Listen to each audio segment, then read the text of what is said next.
Today on the Freshman Run Club is running on the track cheating.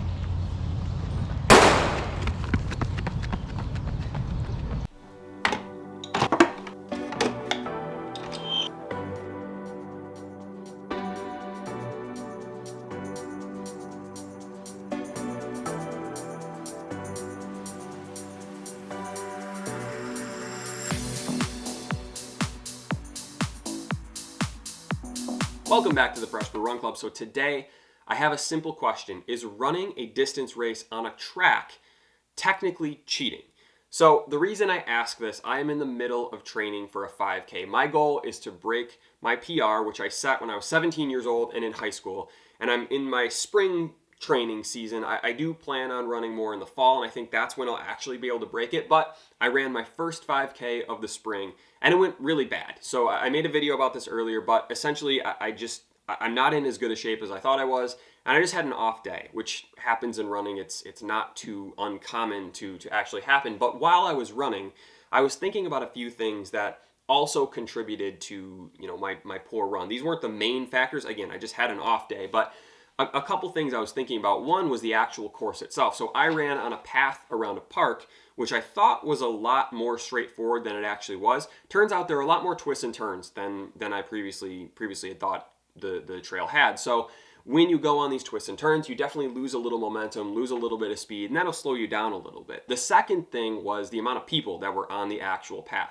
So I tried to run in the morning when, that hopefully there would be less people, but unfortunately there were a decent amount of people on the path, so I had to kind of go around, which again, that slows you down a little bit, but we're also still in the middle of a pandemic, so I wanted to give people a little bit of space as I ran by them, which meant going off the path and onto the grass, which for me is something that I really do not like doing because I have twisted my ankle a few times doing that. So whenever I go off into the grass, I'm thinking, okay, don't twist your ankle, don't twist your ankle, don't twist your ankle. I slow down, I lose momentum, I gotta jump back on the path, slows me down, less than ideal. And then the third thing I was thinking about was the actual distance. So the night before I ran the 5K, I mapped out my path on mapmyrun.com. So the park I was running around, it's about a mile loop. So I did the 3 loops plus the 0.1, so a 5K is 3.1 miles, just about 3.1 miles. So I did the full 5K, so you do the 3 loops and then kind of the 0.1 at the end, where I thought the finish line was gonna be when I got to that point in the race.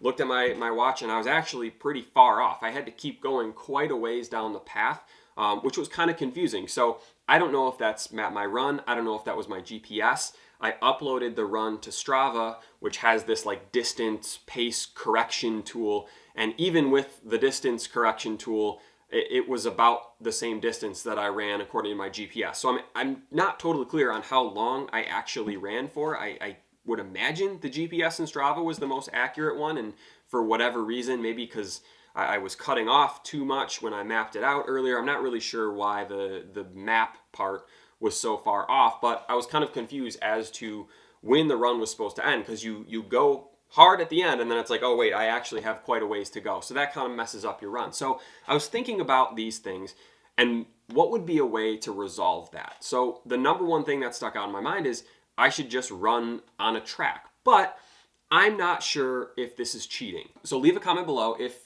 I set my PR on a track, is that technically cheating? Do I need to have an asterisk behind my PR? So the benefits of a tracker are pretty self-explanatory. When I'm running, it's 2 very gradual turns plus 2 long straightaways, so you're not winding around some kind of path. It's a great surface, it's bouncy, it's rubber, it's easy on the knees, it's a fast surface.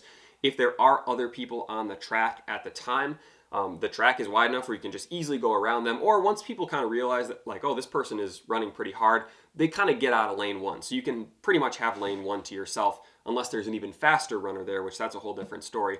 And then I think the most important one is a track is 400 meters. So 12 and a half laps, that's a 5K. Like, there's no question about it. I wouldn't even worry about my GPS. I would just look at my time because I know exactly how long 12 and a half laps are on a track. 5,000 meters, there's no question marks there. So there's some obvious benefits to the track, but am I manipulating the environment too much in my favor? I say no. I don't think so. I'm still running 5,000 meters, right? So I'm running the actual distance. It's not like I'm running downhill or with the wind at my back the entire time. Like it's in a circle. It's obviously very flat, but it's not downhill. So I don't think that this is cheating, but I'm just curious to see what everybody else thinks. Is this technically cheating if I were to go out and set my PR or set my season best on a track as opposed to running on some path or some trail or somewhere else that is not on a more controlled environment like a track? So leave a comment below with your thoughts. I do plan on, at this point, running my last 5K of the spring season on a track, unless someone can convince me otherwise. So I have 2 more runs, I think, unless I want to do a fourth 5K. So I have 2 more runs. I got a special location plan for the second one, so stay tuned for that. And then the third one I do plan on running on the track. So we'll see how that goes. Again, leave a comment below. Is running on a track and setting your PR, or just running on a track in general and trying to get the fastest time, is that thumbing the scale in my favor too much? Let me know in the comments below. Subscribe if you haven't subscribed already. I have some great videos coming up, and I will see you soon.